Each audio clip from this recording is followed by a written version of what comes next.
My name is Aria Vance, and 15 years ago, I walked out of my family home in Texas with nothing but a suitcase and a promise to myself that I would never be powerless again. Today, I sit in the penthouse office of Nexus Dynamics, the AI and logistics empire I built from scratch, watching the San Francisco skyline stretch endlessly before me. The irony isn't lost on me that the girl who was once told she'd amount to nothing now controls a company worth hundreds of millions of dollars. But success, I've learned, doesn't erase the past. It just gives you better armor when the past comes calling. The notification sound from my phone cut through the post-meeting silence like a blade. I had just finished closing a deal that would expand Nexus Dynamics into 3 new markets. The kind of negotiation that required every ounce of the steel I'd developed over the years. The executives had filed out, still somewhat intimidated by the woman who had just outmaneuvered them at every turn. I liked it that way. Respect born from fear was still respect. I glanced at the screen, expecting another congratulatory message from my board of directors. Instead, Facebook greeted me with a photo that made my blood run cold. There they were, the Vance family, gathered around a birthday cake, all smiles and manufactured joy.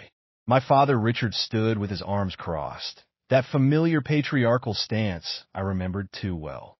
My mother, Carol, beamed at the camera, her hands clasped together in that nervous way she'd had since I was a child. And there was Chloe, my younger sister, radiating the kind of happiness that only came from being the favorite child. But it wasn't the photo that hit me like a physical blow. It was Chloe's caption, counting down to our amazing mother's 63rd birthday this weekend. Only real family allowed. Hashtag family first, hashtag Vance blood. Real family. The words burned through me like acid. 15 years of building an empire, of proving every single one of them wrong. And I was still the outsider. Still the daughter who had committed the unforgivable sin of refusing to stay small, stay quiet, stay in line. I didn't just stare at the screen. I picked up my phone and hurled it against the floor-to-ceiling windows of my office. The sound it made, a sharp crack against the reinforced glass, was satisfying in a way that closing million-dollar deals never could be. My assistant would find me a new phone. Money could fix everything except family. The memory came rushing back without permission, as these things always do. I was 19, standing in the doorway of our modest ranch house, my entire life packed into 2 suitcases. I had just told my family I was leaving for San Francisco, that I had been accepted into a tech startup accelerator program. I thought they might be proud. I thought wrong. If you walk out that door, my father had said, his voice cold as winter, don't you ever consider this home again. We don't need daughters who think they're too good for their own blood. My mother had cried, but she hadn't spoken. She never spoke when it mattered. Chloe had been 17 then, and she'd watched from the living room with a mixture of fear and something that looked almost like satisfaction. Even then, she'd known she would inherit the golden child status by default. I had walked out anyway, because staying would have killed something essential in me. The girl who left that house had dreams bigger than the small Texas town could contain. She also had a scholarship to Berkeley and a job lined up at a logistics startup that would eventually become the foundation for everything I built afterward. The intercom buzzed, pulling me back to the present. MS. Vance? The final candidate for the data analytics director position is here. Liam Carter. I straightened my blazer and composed myself. Emotions were a luxury I couldn't afford during business hours. Send him in. The door opened, and the universe decided to play one of its cruelest jokes. Liam Carter was tall, broad-shouldered, with the kind of honest face that belonged in small towns and family barbecues. He was also, according to the social media research my security team conducted on all potential hires, dating my sister Chloe. For a moment, we both froze. Recognition flickered in his brown eyes, followed by something that might have been embarrassment.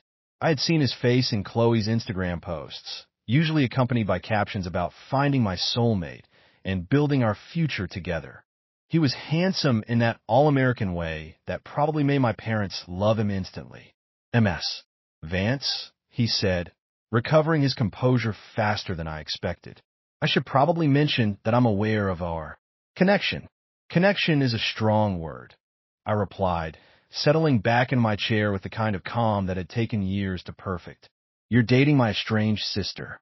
That makes you a complication, not a connection. His resume was impressive. MIT graduate, 5 years at Google, 3 years at a promising startup that had been acquired for a substantial sum. His references were glowing. His technical skills were exactly what Nexus Dynamics needed. The fact that he was sleeping with Chloe was irrelevant to his qualifications. I want to be clear about something, I continued, studying his face for any sign of deception. If I hire you, it will be because you're the best candidate for this position.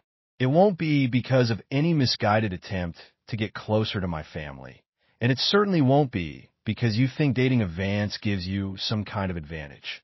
I wouldn't want the job under those circumstances, he said, and I believed him. There is something solid about Liam Carter, something that reminded me of the kind of integrity I had hoped to find in my own family years ago. The work here demands absolute loyalty and transparency, I said. Can you handle working in an environment where your personal life might create conflicts of interest? My personal life is my personal life, he replied. My professional capabilities speak for themselves. I'm here because Nexus Dynamics is doing innovative work that excites me, not because of any family drama. I made my decision in that moment, the same way I had made every important decision since leaving Texas, based on logic, merit, and what would serve my company best. You start Monday. HR will handle the details. And Mr. Carter, what happens in this building stays in this building. If that becomes a problem for anyone in your personal life, handle it. After he left, I allowed myself exactly 5 minutes to process what I had just done. Hiring Liam Carter wasn't just a business decision.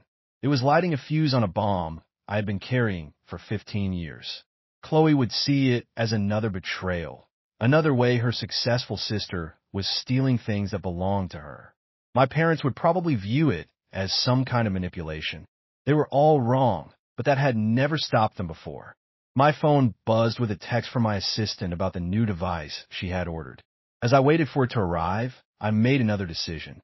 I pulled up my laptop and booked a flight to Texas. If my family wanted to play games about who belonged and who didn't, I was ready to end this once and for all. But I wouldn't be going alone. I called my attorney, Marcus Webb, a man who had helped me navigate hostile takeovers and complex acquisitions. Marcus, I need you to prepare for a trip to Texas and bring everything we have on Frank Vance's transportation company. Frank was my father's younger brother, a man who had always resented Richard's success and had spent years positioning himself as the family advisor. My security team had flagged some irregularities in the financial documents they had been able to access publicly. If my suspicions were correct, Uncle Frank hadn't just been giving bad advice. He had been systematically bleeding my family dry. The flight to Texas gave me time to think about what I was really doing. I wasn't going home for my mother's birthday. I was going to war. But this time, I had weapons my 19-year-old self could never have imagined. Money, power, information, and most importantly, the absolute certainty that I owed them nothing. The restaurant my family had chosen for the celebration was the fanciest place in our small town, which meant cloth napkins and a wine list with more than 3 options. It was a transparent attempt to project an image of prosperity that I suspected was increasingly hollow. Small-town success had always been about appearances rather than substance. I walked through the door at exactly 8 o'clock, not a minute earlier or later. The hostess recognized me immediately, her eyes widening as she took in my tailored suit and the confidence that came with having built an empire. In a town where everyone knew everyone else's business, my transformation from Richard Vance's difficult daughter to Aria Vance, CEO, was the kind of story that got retold at church gatherings and high school reunions. The dining room fell silent as I approached their table. My family sat frozen, like actors who had forgotten their lines. Frank recovered first, his face twisting into the familiar sneer I remembered from childhood. "Well, look who decided to grace us with her presence," he said loud enough for the surrounding tables to hear. "The Silicon Valley princess herself. Come and show off your money to us poor country folk." Richard's face had turned the particular shade of red that meant his blood pressure was spiking. "Nobody invited you here, Aria. I ignored them both and walked directly to my mother, who looked like she was about to cry. I didn't bring flowers or a traditional gift. Instead, I placed a thick manila folder on the table in front of her. "Happy birthday, Mom," I said, my voice carrying across the suddenly quiet restaurant. "I don't have a present for you, but I do have the truth." I opened the folder and spread the documents across the white tablecloth like I was dealing cards in a high-stakes poker game. Bank statements, incorporation documents, loan agreements, and financial records that painted a very clear picture of systematic embezzlement and financial manipulation. "Frank has been stealing from you," I said simply. "His transportation company is bankrupt. He's been using Dad's business as collateral for loans he never intended to repay. Your house is about to be foreclosed on because he convinced you to co-sign for debts that were never legitimate business expenses." The silence that followed was deafening. Richard stared at the papers like they were written in a foreign language. Frank's face had gone from red to white so quickly I thought he might pass out.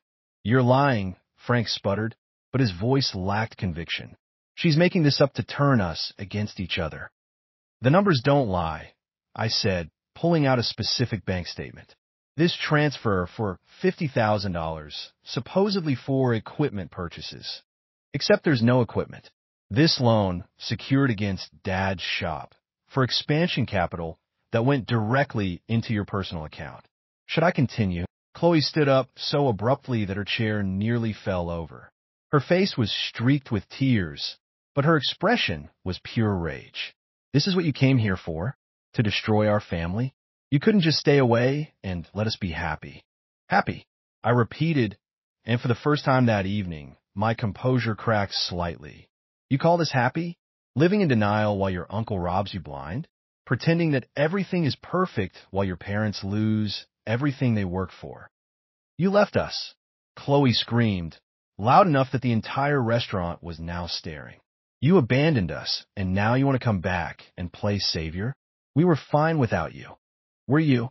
I asked quietly, because from where I'm sitting, you've been so busy hating me that you didn't notice the real enemy sitting right at your table. That's when Liam stood up. I hadn't even noticed him in the corner, probably trying to make himself invisible during this family implosion. But something in Chloe's words, or maybe the sight of my father preparing to launch into another attack, made him step forward. "Enough," he said, and his voice carried an authority I hadn't expected.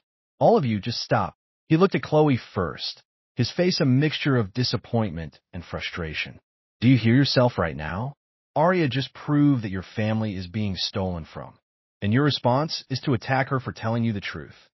Then he turned to Richard. "And you, your daughter built a multi-million-dollar company from nothing. She left home as a teenager and created something extraordinary. Instead of being proud, you've spent 15 years nursing a grudge because she wouldn't stay small for your convenience." The restaurant had gone completely silent now. Even the waitstaff had stopped moving.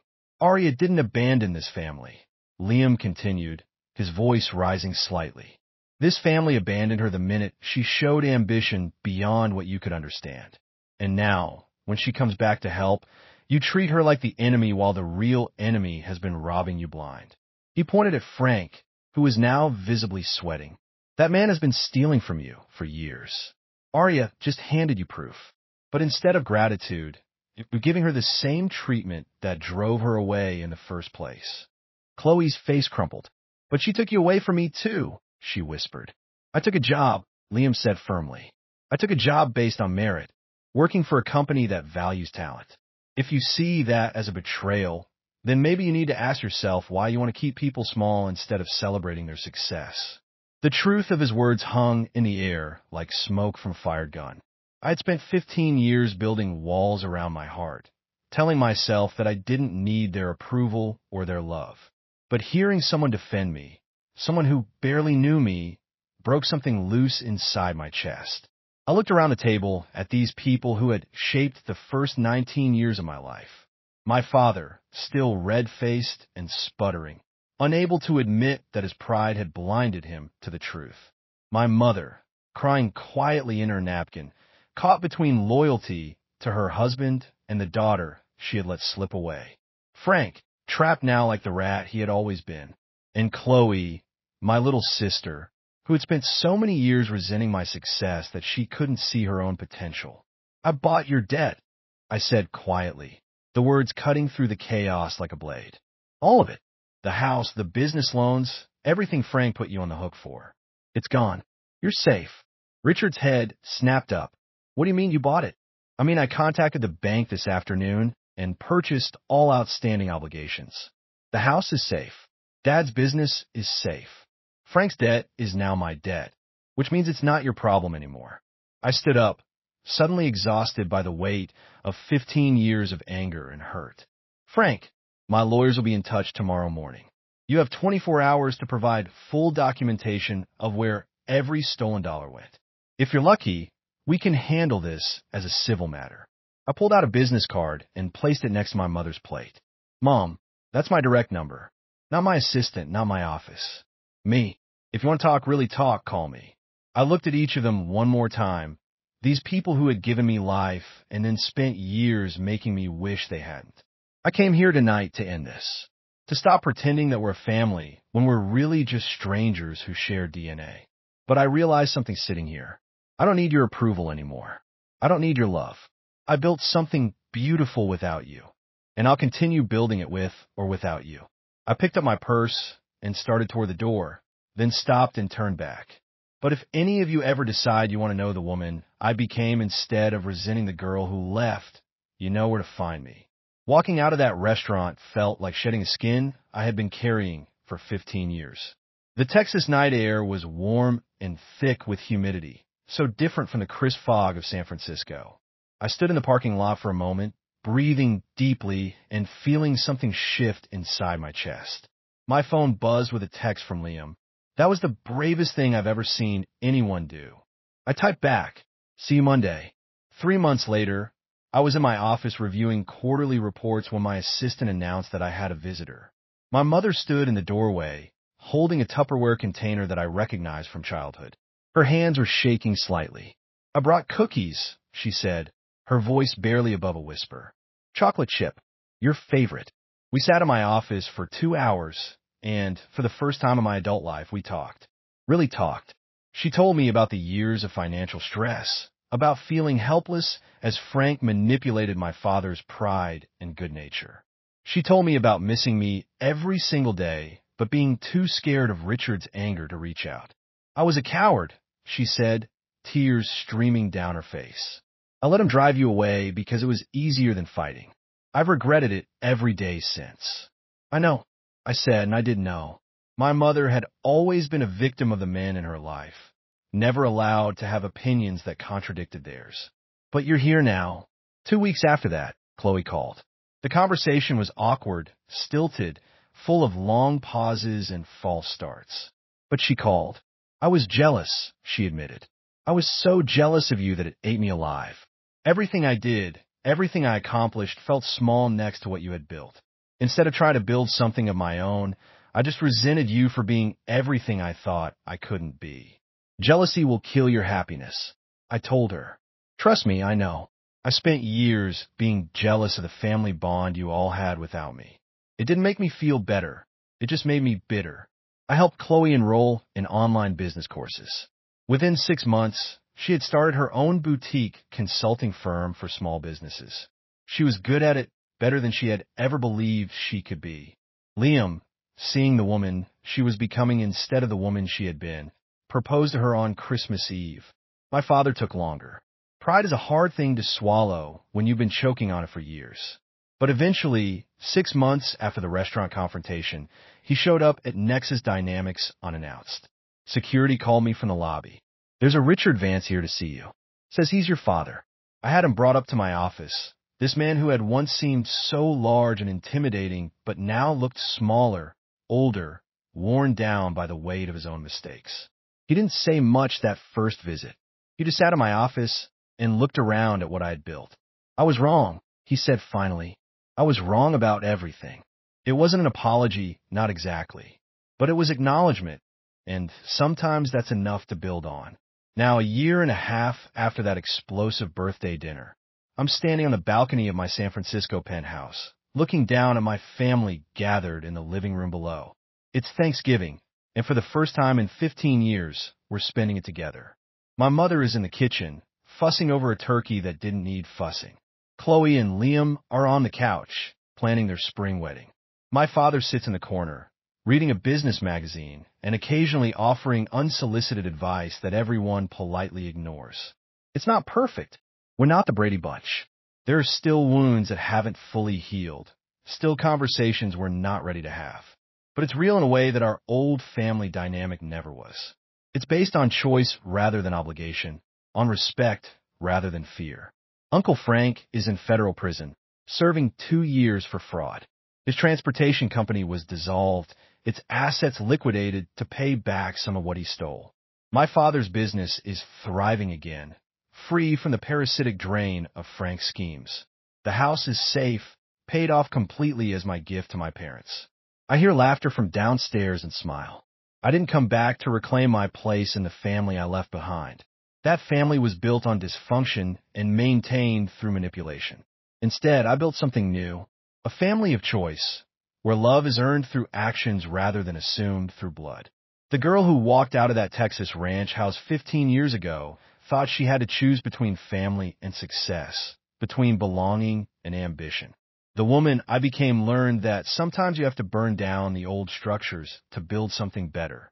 Sometimes the greatest act of love is refusing to enable the people you care about to continue hurting themselves and each other. My phone buzzes with a message from my CFO about a merger opportunity in Europe.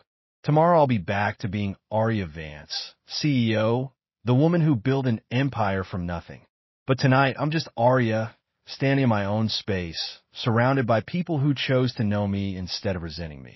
I take a sip of wine and watch the San Francisco lights twinkle like fallen stars. 15 years ago, I thought success would be about proving them wrong. I never imagined it would actually be about proving myself right. Right to leave, right to build something extraordinary, right to demand better from the people who claim to love me. The best revenge, I've learned, isn't living well. It's building something so beautiful that even your enemies want to be part of it. It's creating a life so fulfilling that forgiveness becomes possible, not because they deserve it, but because you're strong enough to carry it. I built my throne from scratch, stone by stone, decision by decision, refusing to accept less than I was worth. And now, finally, I get to choose who sits at my table.